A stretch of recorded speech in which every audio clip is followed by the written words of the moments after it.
All right, I want to dig into this more now with Chris Meekins. He's healthcare policy analyst at Raymond James. Chris, thanks for being with us. So to bounce off of what Anjalee was just talking about, this AstraZeneca news, we know that President Trump has been calling and pushing for a vaccine in early fall, possibly before the election. What does this news from AstraZeneca, you think, do to that timeline for the president?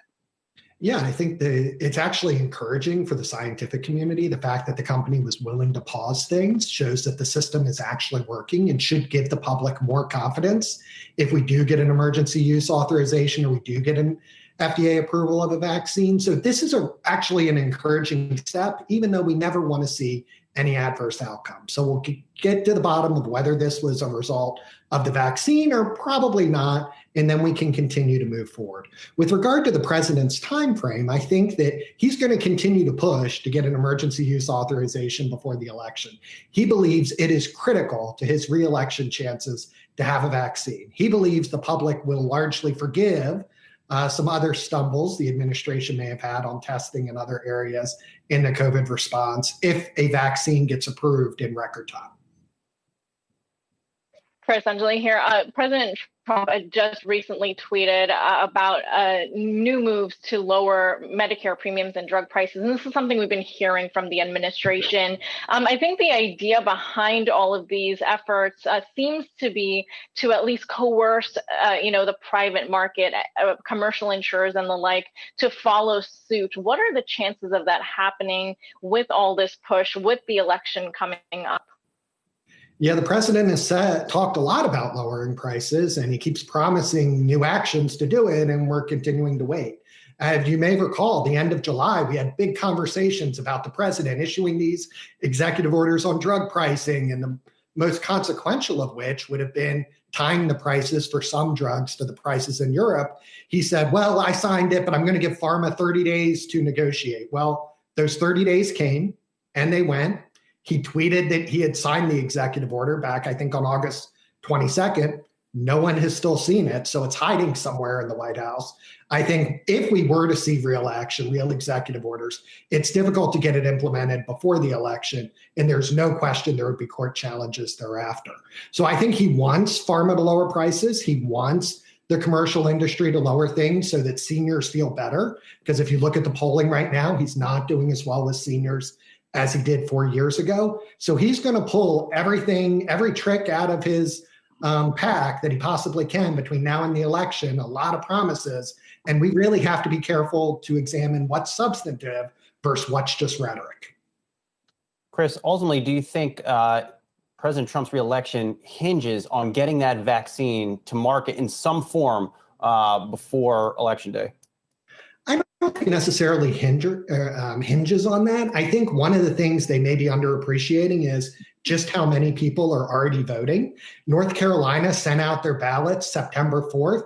So people are literally casting votes right now in the US. It's entirely possible that the weekend before the election, more than half the votes will have been cast in the country, either through mail-in, absentee, or through early voting at this point. So you really get to a point where if he's assuming that he can get this kind of late surprise, like the Comey announcement was right before the 2016 election, it may be too late to really get those very small number of undecided voters to swing his way.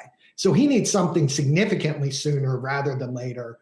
And I really just think from a timing perspective, when I talk to my colleague, Steve Seedhouse, who's one of our biotech analysts, really tracking the vaccine progress, he tells me it's really difficult to see us getting data that the public would feel comfortable with before the election. You know, Chris, since we have you here, I've got to ask you a question about stimulus because Senate Republicans are set to vote, I think as early as tomorrow, on their so-called skinny plan. It's a lot less in dollar amounts than what Democrats were looking for. What are the chances that this actually gets passed in its current form? Yeah, I think it's really unlikely we see the $300 billion package pass in its current form. Democrats in the House want $3 trillion. Republicans in the Senate are proposing $300 billion. So that's a pretty wide chasm.